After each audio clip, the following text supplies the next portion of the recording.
ಅನಘಾ ವಾಸ್ತು ವೀಕ್ಷಕರಿಗೆ ಮಹೇಶ್ ಕುಮಾರ್ ಮಾಡುವ ನಮಸ್ಕಾರಗಳು. ಇವತ್ತಿನ ವಿಡಿಯೋದಲ್ಲಿ ಕಟ್ಟಡ ಸಾಮಗ್ರಿಗಳ ವಿಚಾರವನ್ನು ತಿಳ್ಕೊಳ್ಳೋಣ. ಕಟ್ಟಡ ಸಾಮಗ್ರಿಗಳು ಮನೆಗೆ ಯಾವುದು ಶ್ರೇಷ್ಠ, ಯಾವುದರಿಂದ ನಮಗೆ ಒಂದು ಈ ಪಂಚಭೂತಗಳಿಗೆ ಕನೆಕ್ಷನ್ ಇರುತ್ತೆ, ಯಾವ ಮಟೀರಿಯಲ್ ಯೂಸ್ ಮಾಡಿದಾಗ, ಹೇಗೆಲ್ಲ ನಾವು ಆಯ್ಕೆಗಳನ್ನ ಯಾವ ರೀತಿಯಾಗಿ ಮಾಡ್ಕೋಬೇಕು, ಯಾವ ರೀತಿಯಾದ ಕಟ್ಟಡ ಸಾಮಗ್ರಿಗಳ ಆಯ್ಕೆ ಎಷ್ಟು ನಮಗೆ ಪ್ರಕೃತಿಯ ಕನೆಕ್ಷನ್ ಅನ್ನ ಇಡುವಂತೆ ಮಾಡುತ್ತೆ, ಅದೆಲ್ಲ ತಿಳ್ಕೊಳ್ಳೋಣ. ಪೂರ್ತಿಯಾಗಿ ಈ ವಿಡಿಯೋವನ್ನ ಸ್ಕಿಪ್ ಮಾಡದೆ ನೋಡಿ. ಓಂ ಅನಘಾಯ ನಮಃ. ಮನೆಗೆ ಬಾಗಿಲು ಅಂತ ಬಂದಾಗ ಪ್ರತಿಯೊಬ್ರು ಆಲೋಚನೆ ಮಾಡೋದು ಮರದ ಬಾಗಿಲೇ ಹಾಕ್ಬೇಕಾ, ಬೇರೆ ಯಾವ್ದಾದ್ರು ಬಾಗಿಲು ಹಾಕ್ಬಹುದಾ, ಈ ರೀತಿಯಾಗಿ ಸಾಕಷ್ಟು ಗೊಂದಲಗಳು ಇದೆ. ಇದಕ್ಕೆ ಗೊಂದಲ ಅನ್ನೋದಕ್ಕಿಂತ ಇವತ್ತಿನ ಪರಿಸ್ಥಿತಿಯಲ್ಲಿ ಸೇಫ್ಟಿಯ ವಿಚಾರ ಬಂದ್ಬಿಟ್ಟಿದೆ. ಮುಖ್ಯವಾಗಿ ನಾನು ಬಾಗಿಲದೇ ಯಾಕೆ ಹೇಳ್ತಾ ಇದ್ದೀನಿ ಅಂತಂದ್ರೆ, ಬಾಗಿಲು ವಿಚಾರದಲ್ಲಿ ಸಾಕಷ್ಟು ಜನ ಈ ಸ್ಟೀಲ್ ಬಾಗಿಲು ಬಂದಿದೆ, ಅದಕ್ಕೆ ತುಂಬಾ ಮಲ್ಟಿಪಲ್ ಲಾಕ್ಸ್ ಇರ್ತದೆ, ಅದನ್ನ ಹಾಕೊಂಡ್ರೆ ನಮ್ಗೆ ಸೇಫ್ಟಿ ಅನ್ನೋ ಒಂದು ಇದಕ್ಕೆ ಸಾಕಷ್ಟು ಜನ ಅದನ್ನ ವಿಚಾರಿಸ್ತಾ ಇದ್ದೀರಾ. ನಾನು ನಿಮ್ಗೆ ಹೇಳ್ಬೇಕಂದ್ರೆ ನನ್ನ ಕಡೆಯಿಂದ ಯಾವುದೇ ಒಂದು ನಾನು ಅಬ್ಜೆಕ್ಷನ್ ಮಾಡೋದಿಲ್ಲ ಸೇಫ್ಟಿ ವಿಚಾರಕ್ಕೆ.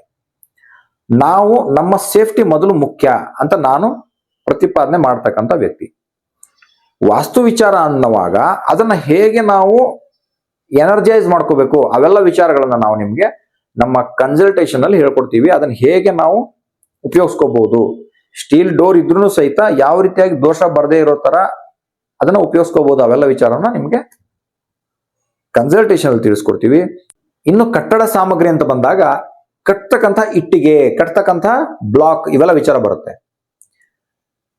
ಈ ಹಾಲೋ ಬ್ಲಾಕ್ ಅಂತೀವಿ ಅಥವಾ ಸಾಲಿಡ್ ಬ್ಲಾಕ್ ಅಂತೀವಿ, ಇದು ಸಿಮೆಂಟಿನ ಬ್ಲಾಕ್. ಅದರಲ್ಲಿ ಸಿಮೆಂಟು, ಜೆಲ್ಲಿ ಇವೆಲ್ಲ ಮಿಶ್ರಣ ಇರುತ್ತೆ. ಸಿಮೆಂಟ್ ಆಗೋದು ಸಾಕಷ್ಟು ಕೆಮಿಕಲ್ಗಳಿಂದ. ಇದೆಲ್ಲ ಪೂರ್ತಿ ಸಿಮೆಂಟ್ ಕಾಂಕ್ರೀಟ್ ಅಂದ್ರೆ ನಾವು ಒಂದು ಕಾಂಕ್ರೀಟ್ ಮಿಕ್ಸರ್ ತಯಾರು ಮಾಡಿ ಅದನ್ನ ಒಂದು ಬ್ಲಾಕ್ ಆಗಿ ಮಾಡ್ತಾ ಹೋಗ್ತೀವಿ. ಸೊ ಇಲ್ಲಿ ನಾವು ಅಟ್ಲೀಸ್ಟ್ ನಾವೇನಾಗ್ಬಿಟ್ಟಿದೆ, ಅದನ್ನು ಸಿಮೆಂಟು, ನಮ್ಮ ಗೋಡೆನೂ ಸಿಮೆಂಟು, ನಮ್ಮ ಕೆಳಗಡೆ ಇರ್ತಕ್ಕಂತಹ ನೆಲ ಸಿಮೆಂಟು, ನಮ್ಮ ಮೇಲ್ಗಡೆ ಇರ್ತಕ್ಕಂತಹ ಸ್ಲ್ಯಾಬ್ ಕೂಡ ಸಿಮೆಂಟು. ಈ ಸಿಮೆಂಟಿನ ಡಬ್ಬದಲ್ಲಿ ಬದುಕ್ತಾ ಇದ್ದೀವಿ. ಈ ಒಂದು ವಿಚಾರವನ್ನ ನಾವು ಗಮನಿಸ್ಬೇಕಂದ್ರೆ, ನೀವು ಸ್ವಂತಕ್ಕೆ ಮನೆ ಕಟ್ಕೋತಾ ಇದ್ರೆ ಆ ಮನೆಯನ್ನ ಇಟ್ಟಿಗೆಗಳಿಂದ ಕಟ್ಟುವಂತೆ ನೋಡ್ಕೊಳ್ಳಿ.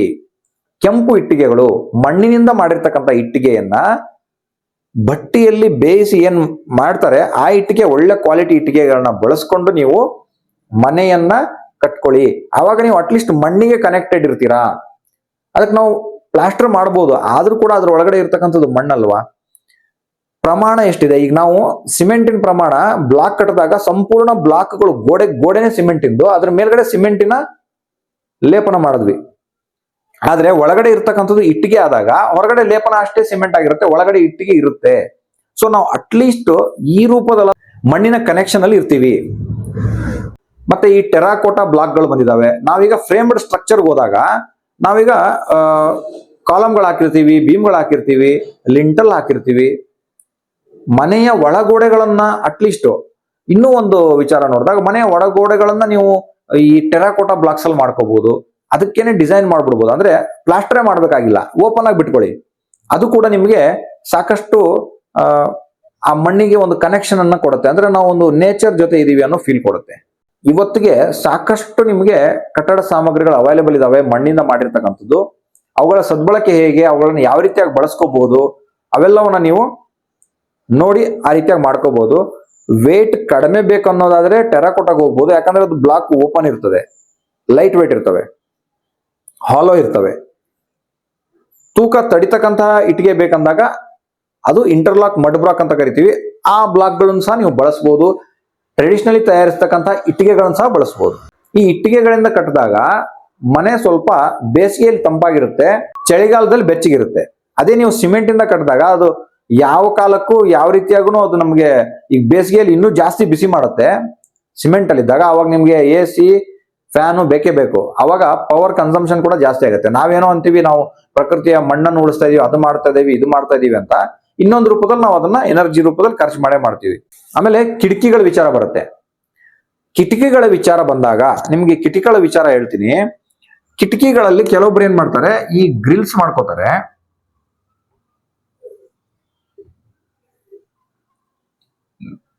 ಈ ಗ್ರಿಲ್ಸ್ ಅನ್ನ ಈ ರೀತಿಯಾಗಿ ದೂರ ದೂರ ಮಾಡ್ತಾರೆ.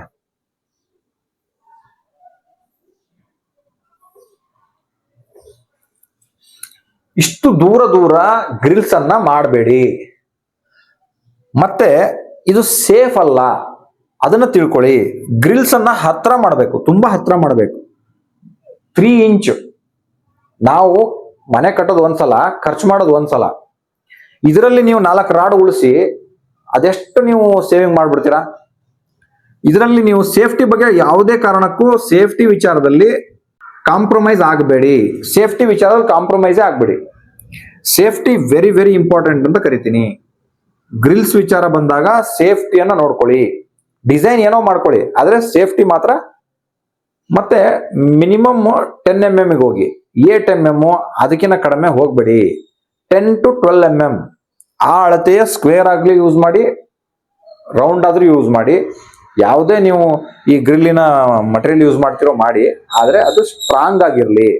ಏನ್ ಅಡ್ವಾಂಟೇಜು? ಇವತ್ತು UPVC ಅಂತ ಬಂದಿದೆ. UPVC ವಿಂಡೋಗಳು ಸೇಫಾ? ನೀವೇ ಪ್ರಶ್ನೆ ಮಾಡ್ಕೊಳ್ಳಿ. ಈ UPVC ಟ್ರ್ಯಾಕ್ಗಳಿರ್ತವೆ, ಅಲ್ಯೂಮಿನಿಯಂ, ಅದನ್ನ ಸ್ಲೈಡಿಂಗ್ ಮಾಡ್ತಕ್ಕಂಥದ್ದು. ಎಷ್ಟು ಸೇಫ್ ನಿಮಗೆ ಗೊತ್ತಿದೆ. ಕೈಯಿಂದನೇ ಎಳದ್ ತೆಗೆದು ಬಿಡ್ಬೋದು. ಟ್ರೈ ಮಾಡಿ ನೋಡಿ. ನಿಮ್ಮನೆ UPVC ಇದ್ರೆ ಹಿಡಿದು ಎಳೆರಿ, ಕೈಯಿಂದನೇ ಕಿತ್ಕೊಂಡ್ ಬರುತ್ತೆ. UPVC ವಿಂಡೋಗೆ ಏನಾದ್ರು ನೀವು ಹೋಗ್ತಾ ಇದ್ರೆ ಇದಕ್ಕೆ ಇಷ್ಟು ಸ್ಟ್ರಾಂಗ್ ಆಗಿ ಗ್ರಿಲ್ಸ್ ಇರಬೇಕು. ಕಿಟಕಿಗೆ ನೀವು ಸ್ಟ್ರಾಂಗ್ ಆಗಿ ಸ್ಟ್ರೆಂತ್ ಆಗಿ ಗ್ರಿಲ್ಸ್ ಹಾಕೊಂಡ್ರೆ ಮಾತ್ರ UPVCಗೆ ಹೋಗಿ. ಇಲ್ಲ ಅಂದ್ರೆ UPVC ವಿಂಡೋಗಳನ್ನ ಹಾಕ್ಬೇಡಿ. ನಾವೇನ್ ಮಾಡ್ಬಿಡ್ತೀವಿ ಅಂದ್ರೆ ಈ ಮನೆಯ ಮೇಲ್ಗಡೆ ಸ್ಲ್ಯಾಬ್ ಅಲ್ಲಿ ಕೂಡ ನಮಗೆ ಈ ಕಬ್ಬಿಣದ ಕಂಬಿಗಳು ಹೋಗಿದಾವೆ, ಕಿಟಕಿಗಳ ಕಂಬಿಗಳು, ಅದನ್ನ UPVC ಡೋರ್ಗಳು, ಪ್ರತಿಯೊಂದು ಮೆಟಲ್ ಮೆಟಲ್ ಮೆಟಲ್, ಪ್ರತಿಯೊಂದು ಮೆಟಲ್ಲೇ ಆದಾಗ ಅದರ ಎನರ್ಜಿ ಕೂಡ ಅದೇ ತರ ಇರುತ್ತೆ. ಸೊ ಇದು ಎನರ್ಜಿಯನ್ನ ಹಿಡ್ಕೊಳ್ಳೋ ಸಾಮರ್ಥ್ಯ ಇರಲ್ಲ ಅದಕ್ಕೆ. ಎನರ್ಜಿಯನ್ನ ರೀಪೆಲ್ ಮಾಡುತ್ತೆ. ಅಂದ್ರೆ ಪಾಸಿಟಿವ್ ಎನರ್ಜಿಯನ್ನ, ಈಗ ವುಡ್ ಆದ್ರೆ ಏನಾಗುತ್ತೆ ಅಂದ್ರೆ, ವುಡ್ ಅಲ್ಲಿ ರಂಧ್ರಗಳು ಇರ್ತವೆ, ನಮ್ ಕಣ್ಣಿಗೆ ಕಾಣದೇ ಇರ್ತಕ್ಕಂಥ ರಂಧ್ರಗಳು, ಅದರಿಂದ ಪಾಸ್ ಆಗುತ್ತೆ, ಸ್ವಲ್ಪ ಎನರ್ಜಿಗಳು ಪಾಸ್ ಆಗ್ತವೆ. ಅದಕ್ಕೆ ವುಡ್ ಪ್ರಿಫರ್ ಮಾಡೋದು, ಇನ್ನೇನಿಲ್ಲ. ಈ ತರ ಗಾಜು ಮತ್ತೆ ಈ ಸ್ಟೀಲ್ ಏನಿದೆ, ಎಲ್ಲ ಸ್ಟೀಲ್ ಐಟಮ್ಗಳನ್ನೇ ಮಾಡ್ಕೊಂಡಾಗ ಅದು ರಿಪೆಲ್ ಮಾಡ್ತದೆ ಎನರ್ಜಿಗಳನ್ನ, ಅದು ಗ್ರಹಿಸಲ್ಲ. ಹೀಟನ್ನು ಗ್ರಹಿಸ್ತದೆ. ಹೀಟು ಇಲ್ವಾ ನಿಮ್ಗೆ ಸೀಸನ್ಡ್ ವುಡ್ ಅಂತ ಕರಿತೀವಿ. ಸೀಸನ್ಡ್ ವುಡ್ ಅಲ್ಲಿ ಎಲ್ಲರೂ ಈ ಟೀಕ್ವುಡ್ ಅಂದ್ರೆ ಎಲ್ಲರಿಗೂ ಭಾರಿ ಇಷ್ಟ. ಟೀಕ್ವುಡ್ ಅಂದ್ರೆ, ಈ ಟೀಕ್ವುಡ್ ಇಂದು ಒಂದು ಡ್ರಾಬ್ಯಾಕ್ ಇದೆ. ಅದೇನಂದ್ರೆ ಇದು ತುಂಬಾ ಸಾಫ್ಟ್. ಇದು ಟೀಕ್ವುಡ್ ಬಹಳ ಸಾಫ್ಟ್. ಇದು ಸಾಫ್ಟ್ ಇರೋ ಕಾರಣಕ್ಕೆ ಇದಕ್ಕೆ ಗೆದ್ಲಿಡ್ತಕ್ಕಂಥದ್ದು ಬಹಳ ಬೇಗ, ಮತ್ತೆ ಇದನ್ನ ಬ್ರೇಕ್ ಮಾಡೋದು ತುಂಬಾ ಈಸಿ. ಸೇಫ್ಟಿ ಇಶ್ಯೂ ಇದರಿಂದ ಬರುತ್ತೆ. ಟೀಕ್ವುಡ್ ಅಲ್ಲಿ ಸೇಫ್ಟಿ ಇಶ್ಯೂ ಬರುತ್ತೆ. ನೋಡೋದಕ್ಕೆ ಚಂದ. ಇದು ಯಾಕೆ ಪ್ರಚಲಿತ ಆಯ್ತು ಅನ್ನೋದನ್ನ ಹೇಳ್ಬೇಕಂದ್ರೆ, ಕಾರ್ವಿಂಗ್ ಈಸ್ ವೆರಿ ಈಸಿ. ಈ ಕಾರ್ವಿಂಗ್ ಪರ್ಪಸ್ಗೆ ಈ ವುಡ್ ಅಂದ್ರೆ ಡಿಸೈನ್ಗಳು, ಬಾಗಿಲಿಗೆ ಏನೇನೇನೋ ಅಲಂಕಾರಗಳು ಮಾಡ್ತಿರಲ್ವಾ, ಆ ಅಲಂಕಾರಗಳನ್ನು ಮಾಡೋದಕ್ಕೆ ತುಂಬಾ ಈಸಿ. ಅದಕ್ಕೋಸ್ಕರ ಟೀಕ್ವುಡ್ ಪ್ರಚಲಿತಕ್ಕೆ ಬಂದಿರೋದು. ಬಾಳಿಕೆ ವಿಚಾರ ಅಂತ ಬಂದಾಗ ಬಾಳಿಕೆನೂ ಬರುತ್ತೆ, ಸ್ವಲ್ಪ ಲೈಟ್ ವೇಟ್ ಇರುತ್ತೆ. ಆದ್ರೆ ಸ್ಟ್ರೆಂಗ್ತ್ ಅಂತ ಬಂದಾಗ ಇದು ಫೇಲ್ ಆಗ್ಬಿಡುತ್ತೆ. ಸ್ಟ್ರೆಂಗ್ತ್ ಇರಲ್ಲ ಇದು. ಈಗ ನೀವೇನಾದ್ರೂ ಅದನ್ನ ಬ್ರೇಕ್ ಮಾಡ್ಬೇಕಂದ್ರೆ, ಒಂದು ಲಾಕ್ ಏನೋ ಬ್ರೇಕ್ ತುಂಬಾ ಈಸಿ ಅದರಲ್ಲಿ. ಸೊ ಸೇಫ್ಟಿ ಇಶ್ಯೂ ಬರುತ್ತೆ. ಅದಕ್ಕೋಸ್ಕರ ಹೊನ್ನೆ ಮರ ತುಂಬಾ ಗಟ್ಟಿ ಇರುತ್ತೆ, ಬೇವಿನ ಮರನೂ ತುಂಬಾ ಗಟ್ಟಿ ಇರುತ್ತೆ, ಈ ಹೆಬ್ಬೇವು ಅಂತ ಕರಿತೀವಿ. ಇನ್ನು ಸಾಕಷ್ಟು ಗಟ್ಟಿಯಾದ ಮರಗಳಿದೆ, ಅದರ ಆಯ್ಕೆಯನ್ನು ಮಾಡ್ಕೊಳ್ಳಿ. ಈ ರೀತಿಯಾಗಿ ಡಿಸೈನಿಗೆ ಮಾರ ಹೋಗ್ಬೇಡಿ. ಡಿಸೈನಿಗೋಸ್ಕರ ನೀವು ಲೈಟ್ ವೇಟ್ ಮರಗಳು, ತುಂಬಾ ಸ್ಮೂತ್ ಆಗಿರ್ತಕ್ಕಂತಹ ಮರಗಳನ್ನ ಆಯ್ಕೆ ಮಾಡ್ಕೋಬೇಡಿ. ವಿಂಡೋಗಳನ್ನ ಮಾಡಬೇಕಾದ್ರೂ ಆದಷ್ಟು ನೋಡಿ. ವಿಂಡೋಗಳೇನಾದ್ರೂ ನಿಮಗೆ ಸಾಧ್ಯತೆ ಇದ್ರೆ ವುಡ್ಡಿಂದ ಪ್ರಿಫರ್ ಮಾಡಿ. ಈ ಫ್ಲೋರಿಂಗ್ ಅಂತ ಬಂದಾಗ ಎಲ್ಲರೂ ಪ್ರಿಫರ್ ಮಾಡೋದು ಈ ಗ್ರಾನೈಟ್, ಮಾರ್ಬಲ್. ಗ್ರಾನೈಟ್ ಏನಾಗ್ತದೆ, ನ್ಯಾಚುರಲ್ ಸ್ಟೋನ್ ಹೌದು, ಆದ್ರೆ ಅದು ತಂಪು. ಈ ಬೆಂಗಳೂರು ವೆದರ್ ಇರ್ಬೋದು, ಮತ್ತೆ ಸಾಕಷ್ಟು ಇವತ್ತಿನ ತಾಪಮಾನ ಕಮ್ಮಿ ಆಗ್ಬಿಟ್ಟಿದೆ. ಈ ತಂಪು ಸ್ಥಳಗಳಲ್ಲಿ ಈ ಮಾರ್ಬಲ್ ಅನ್ನಾಗ್ಲಿ ನೀವು ಗ್ರಾನೈಟ್ ಆಗ್ಲಿ ಬಳಕೆ ಮಾಡಿದಾಗ ಅದು ಮನೆಯಲ್ಲಿ ಯಾರು ಜಾಸ್ತಿ ಇರ್ತಾರೆ ಅವರಿಗೆ ಆರೋಗ್ಯ ಸಮಸ್ಯೆ ಕೊಡುತ್ತೆ. ನೀವು ನೋಡಿಬೇಕಾದ್ರೆ ಒಂದಷ್ಟು ವರ್ಷ ಯೂಸ್ ಮಾಡಿದ್ಮೇಲೆ ಆ ಮಾರ್ಬಲ್ ಹಾಕಿದವರು, ಗ್ರಾನೈಟ್ ಹಾಕಿದವರು ಅದ್ರ ಮೇಲ್ಗಡೆ ಕಾರ್ಪೆಟ್ ಹಾಕೊಳ್ಳುವಂತ ಪರಿಸ್ಥಿತಿ ಬಂದ್ಬಿಡುತ್ತೆ. ಯಾಕಂದ್ರೆ ಬೆಚ್ಚಗಿರ್ಬೇಕಂತ, ಇಲ್ಲ ಮನೇಲಿ ಚಪ್ಪಲಿ ಹಾಕೊಳ್ಳೋ ಪರಿಸ್ಥಿತಿ ಬರುತ್ತೆ. ಈ ಪರಿಸ್ಥಿತಿ ಯಾಕೆ ಬರ್ತಾ ಇದೆ? ಯಾಕಂದ್ರೆ ಅರ್ಥ್ರೈಟಿಸ್ ಪ್ರಾಬ್ಲಮ್ಗಳನ್ನು ಕೊಡುತ್ತೆ. ಮೊಣಕಾಲು ನೋವು, ಕಾಲು ನೋವು, ಜಾಯಿಂಟ್ ಪೇನ್ಗಳು ಈ ರೀತಿಯಾಗಿ ಸಮಸ್ಯೆ ಕೊಡುತ್ತೆ. ಅದ್ರ ಜೊತೆಗೆ ಇದರಿಂದ ಇನ್ನೊಂದು ಅಂದ್ರೆ ಅಸ್ಥಮಾ ಕಾಯಿಲೆ ಬರುತ್ತೆ. ಹಾಗಾಗಿ ಈ ಸ್ಟೋನ್ಗಳು ಅಷ್ಟೊಂದು ಒಳ್ಳೇದಲ್ಲ. ಇವುಗಳನ್ನ ಆದಷ್ಟು ಅವಾಯ್ಡ್ ಮಾಡಿ. ನೋಡೋದಕ್ಕೆ ಚೆನ್ನಾಗಿ ಕಾಣ್ತವೆ, ಆದ್ರೆ ಅದಕ್ಕಿಂತ ಚೆನ್ನಾಗಿ ಕಾಣ್ತಕ್ಕಂಥ ವೆಟ್ರಿಫೈಡ್ಗಳು ಇವತ್ತು ಮಾರ್ಕೆಟ್ಗಳು ಇದಾವೆ. ಸಾಕಷ್ಟು ಡಿಸೈನ್ಗಳು ಇರ್ತವೆ. ಆದ್ರೆ ವೆಟ್ರಿಫೈಡ್ ಸ್ವಲ್ಪ ಹೀಟು, ಅಷ್ಟು ತಂಪಲ್ಲ. ಇದು ಮಾಡೋಷ್ಟು ಡ್ಯಾಮೇಜ್ ಅನ್ನ ವೆಟ್ರಿಫೈಡ್ ಮಾಡೋದಿಲ್ಲ. ಹಾಗಾಗಿ ವೆಟ್ರಿಫೈಡ್ಗಳು ನಿಮಗೆ ಸಾಕಷ್ಟು ಅನುಕೂಲಕರ ಅನ್ನೋದನ್ನ ತಿಳ್ಕೊಂಡು ಆ ರೀತಿಯಾಗಿ ಮಾಡ್ಕೊಳ್ಳಿ. ಅದರಲ್ಲಿ ಕೂಡ ಇವಾಗ ಮ್ಯಾಟ್ ಫಿನಿಶು, ಆಂಟಿ ಸ್ಕಿಡ್ ಸಾಕಷ್ಟು ಆಪ್ಷನ್ಗಳಿದಾವೆ. ಮನೆಯಲ್ಲಿ ನೀರು ಬಿದ್ರೆ ಜಾರ್ ಬಿಡ್ತವೆ ಅನ್ನೋಂಥ ಒಂದು ಭಯ ಇರುತ್ತೆ. ಹಾಗಾಗಿ ಆಯ್ಕೆ ಮಾಡ್ಕೋಬೇಕಾದ್ರೆ, ಮಟೀರಿಯಲ್ಗಳನ್ನ ಆಯ್ಕೆ ಮಾಡ್ಕೋಬೇಕಾದ್ರೆ 10 ಸಲ ಯೋಚನೆ ಮಾಡಿ ಆಯ್ಕೆ ಮಾಡ್ಕೊಳ್ಳಿ. ಚೆಕ್ ಮಾಡಿ ಅದನ್ನ ಜಾರತ್ತಾ ಜಾರಲ್ವಾ, ಏನೇನಿದೆ, ಯಾವ್ಯಾವ ತರ ಮಟೀರಿಯಲ್ ಇದೆ, ಯಾವ್ಯಾವ ಬಣ್ಣಗಳಿದೆ, ಅದೆಲ್ಲ ಅವಕಾಶಗಳನ್ನು ನೋಡ್ಕೊಂಡು ಆಯ್ಕೆ ಮಾಡ್ಕೊಳ್ಳಿ. ಮತ್ತೆ ನೆಲಕ್ಕೆ ಹಾಕ್ಬೇಕಾದ್ರೆ ಈ ಕಡಪನಲ್ಲಿ ಕೆಲವೊಂದು ಡಿಸೈನ್ ಮಾಡ್ತಾರೆ ಬ್ಲ್ಯಾಕ್ ಕಲರ್ ನೆಲ ಯಾವತ್ತೂ ಮಾಡ್ಕೋಬಾರ್ದು. ಬ್ಲ್ಯಾಕ್ ಕಲರ್ನ ಆಯ್ಕೆ ಮಾಡ್ಕೋಬಿಡಿ. ಮತ್ತೆ ಈ ಗ್ರಾನೈಟ್ ಅಲ್ಲೂ ಬ್ಲ್ಯಾಕ್ ಬರುತ್ತೆ, ಲಪೋತ್ರ ಎಲ್ಲ ಬ್ಲ್ಯಾಕ್ ಬರ್ತವೆ. ಅದನ್ನ ಮನೆಯ ಈ ಮೆಟ್ಲಿಗೆ ಹಾಕೋತಾರೆ. ಕೆಲವೊಬ್ರು ಮನೆಯಲ್ಲೂ ಚೆನ್ನಾಗಿ ಕಾಣುತ್ತೆ ಅನ್ನೋದಾದ್ರೆ ಅದನ್ನ ಮನೆಯಲ್ಲಿ ಅಥವಾ ಮನೆಯ ಕಾರಿಡಾರ್ ಅಲ್ಲಿ ಅದನ್ನ ಬಳಕೆ ಮಾಡ್ಕೋಬೇಡಿ. ಯಾಕಂದ್ರೆ ಅದು ಕಂಪ್ಲೀಟ್ ಬ್ಲ್ಯಾಕ್ ಇರುವಂಥದ್ದು. ಬ್ಲ್ಯಾಕ್ ಕಲರು ಮನೆಯ ನೆಲಕ್ಕೆ ಅಷ್ಟೊಂದು ಸೂಕ್ತ ಅಲ್ಲ. ಲೈಟ್ ಕಲರ್ಸ್ ಅಲ್ಲಿ ಹೋಗಿ ಆಯ್ಕೆ ಮಾಡ್ಕೊಳ್ಳಿ. ಕಲರ್ಗಳಲ್ಲಿ ಸಾಕಷ್ಟು ಆಯ್ಕೆ ಇರ್ತವೆ. ಲೈಟ್ ಕಲರ್ ಸ್ಟೈಲ್ಸ್ಗಳನ್ನ ಬಳಸ್ಕೊಳ್ಳಿ. ಅದು ನಿಮಗೆ ಒಂದಷ್ಟು ಧನಾತ್ಮಕ ಎನರ್ಜಿಯನ್ನ ಕೊಡುತ್ತೆ. ಬ್ಲ್ಯಾಕ್ ಇದ್ರೆ ಏನಾಗುತ್ತೆ ಅಂದ್ರೆ ಈ ಋಣಾತ್ಮಕ ಶಕ್ತಿಯನ್ನು ಅಟ್ರಾಕ್ಟ್ ಮಾಡುವಂತ ಸಾಮರ್ಥ್ಯವನ್ನು ಅದು ಹೊಂದಿರುತ್ತೆ.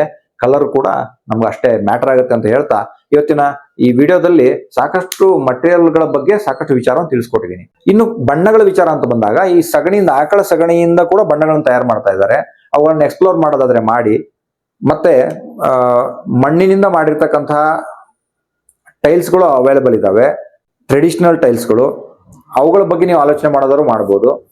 ಈ ವಿಡಿಯೋದಲ್ಲಿ ಕನ್ಸ್ಟ್ರಕ್ಷನ್ ಮಟೀರಿಯಲ್ಗಳ ಆಯ್ಕೆ ಇರಬಹುದು, ಅದರಿಂದ ಆಗುವ ವಾಸ್ತುದೋಷ ಇರಬಹುದು, ಅದರಿಂದ ಆಗ್ತಕ್ಕಂತಹ ಆರೋಗ್ಯದ ಮೇಲೆ ಆಗ್ತಕ್ಕಂತಹ ತೊಂದರೆ ಇರಬಹುದು. ಈ ರೀತಿಯಾಗಿ ವಿವಿಧ ಆಯಾಮಗಳಲ್ಲಿ ಮತ್ತೆ ಯಾವುದು ಉತ್ತಮ, ಯಾವುದು ಸೇಫ್ಟಿ ಬಗ್ಗೆನೂ ಸಾಕಷ್ಟು ವಿಚಾರಗಳನ್ನ ಎಲ್ಲ ಆಯಾಮಗಳಲ್ಲಿ ತಿಳಿಸ್ಕೊಟ್ಟಿದ್ದೀನಿ. ಈ ವಿಡಿಯೋ ನಿಮ್ಗೆ ಇಷ್ಟ ಆಗಿದೆ ಅಂತ ಭಾವಿಸ್ತೀನಿ. ಈ ವಿಡಿಯೋವನ್ನ ನಿಮ್ಮ ಮನೆ ಕಟ್ತಿರ್ತಕ್ಕಂತಹ ಫ್ರೆಂಡ್ಸ್ಗೂ, ರಿಲೇಟಿವ್ಸ್ಗೂ ಶೇರ್ ಮಾಡಿ ಅಂತ ಕೇಳ್ಕೊತಾ ಈ ಚಾನಲ್ ಅನ್ನ ಸಬ್ಸ್ಕ್ರೈಬ್ ಮಾಡ್ಕೊಳ್ಳಿ. ಇನ್ನೂ ಹೆಚ್ಚಿನ ವಿಚಾರಗಳನ್ನ ಈ ಚಾನಲ್ ಮೂಲಕ ನಿಮಗೆ ತಗೋಬರ್ತೀನಿ ಅಂತ ಹೇಳ್ತಾ ಈ ವಿಡಿಯೋವನ್ನ ನೋಡಿದ್ದಕ್ಕೆ ಧನ್ಯವಾದಗಳು. ನಮಸ್ಕಾರ.